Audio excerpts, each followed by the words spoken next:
Sehriy kuch. 2 qism. Abdori Erkin Sıdiq. Oddiy so'z bilan aytganda, sehriy kuch deganimiz boshqalarni o'ziga jalb qilish iqtidoridan iborat. Amerikalik Dan Rayland mundaq deydi. Siz sehriy kuchga qanday qilish orqali erisha olasiz? Boshqalarni o'zlari to'g'risida yaxshi hissiyotga ega qilishni, ularni siz o'zingiz to'g'risida yaxshi hissiyotga ega qilishdan ustun o'ringa qo'yish orqali.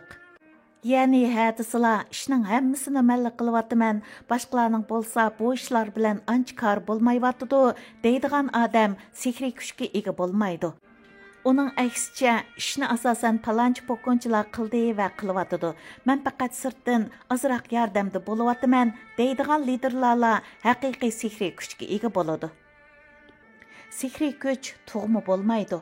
Xuddi boshqa kishilik sifatlarga o'xshash sehriy kuchni yetildirgili bo'ladi. Boshqalarni o'ziga jalb qila oladigan, boshqalarni o'ziga o'z ixtiyorligi bilan ergashtira oladigan bir odam bo'lish uchun siz tuvandagi ishlarni qilishingiz kerak. Birinchi, hayotni qadrlash. Kishilar hayotni qadrlaydigan liderlarni yaxshi ko'rdi. Siz qanday tipdagi kishilar bilan birga bo'lishni xohlaysiz? Chechilg'oq, oson ochiqlanadigan, tushkun va kashkishi boshqalardan og'rinib yuradigan odamlar bilanmi yoki dang chiqargan va turmushni intayin qadrlaydigan kishilar bilanmi? Ikkinchi, boshqalarning yaxshi tarafini ko'radigan bo'lish. Bir tadqiqotchi o'zlari tirishib millioner bo'lgan yuzdak odamni tekshirganida, ulardagi birdan-bir o'rtaqlik ularning hammasi boshqalarning yaxshi tarafini ko'rish ekanligini bayqagan. Agar siz boshqalarning yaxshi tarafini ko'rsangiz yoki e'tirof qilsangiz, uni o'zlariga ko'rsatib bersangiz, ularni ilhomlantirib tursangiz hamda ularning o'zidagi yoshirin kuchlarni to'liq joriy qildirishiga yordam qilsangiz, sizning bu qilganlaringiz uchun ular sizni intayin yaxshi ko'radigan bo'ladi. Angliyaning burunqi ministri Benjamin Disraeli ana shunday odamlarning biri edi. Bir qitim u mundaq degan: siz boshqa bir odamga qilib bera oladigan eng cho'ng yaxshi ish o'zingizning boyligini uning bilan o'rtoqlashishla emas, balki uning boyligini o'ziga tunutib qo'yishdan iborat. 3. Boshqalarga umid elib kelish. Fransiyalik general Napoleon liderlarga umid sodachilari degan aniqlamani bergan.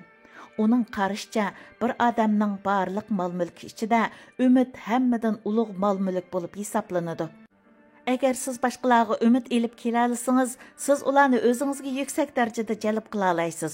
Shundaqla ular siz uchun bir umr minnatdor bo'ladi. 4. Boshqalar bilan o'z ahvolini o'rtoqlashish. Kishilar o'zining ahvolini va hayot safarini so'zlab beradigan liderlarni nihoyat yaxshi ko'rdi. Siz boshqalarni yetaklaganda, ularga o'zingizning ahvolini so'zlab berib turing. O'zingizning o'y-fikrlarini, o'zingizdagi har xil tadbir-choralarni va o'zingizning alohida ishlarini so'zlab berib turing. Men hozirgacha o'zim uchratgan Uyg'ur qarindoshlar bilan paranglashganda va Uyg'ur yig'ilishlarida so'z qilganda o'zimning ishlarini ko'proq so'zlab berib keldim. Ularni yozma suhbat va tarjimal shaklda yozib to'rg'im chiqarib etdim. Bunday qilishdagi maqsadimning biri boshqalarga o'zimning bir oddiy Uyg'ur ekanligimni bildirib qo'yish. Yana biri bo'lsa, ularni o'zimning sarguzashtlari, tajriba saboqlari va hozirgacha egillagan bilimlarimdan xabardor qilib, shu orqali ularni ilhomlantirishdir.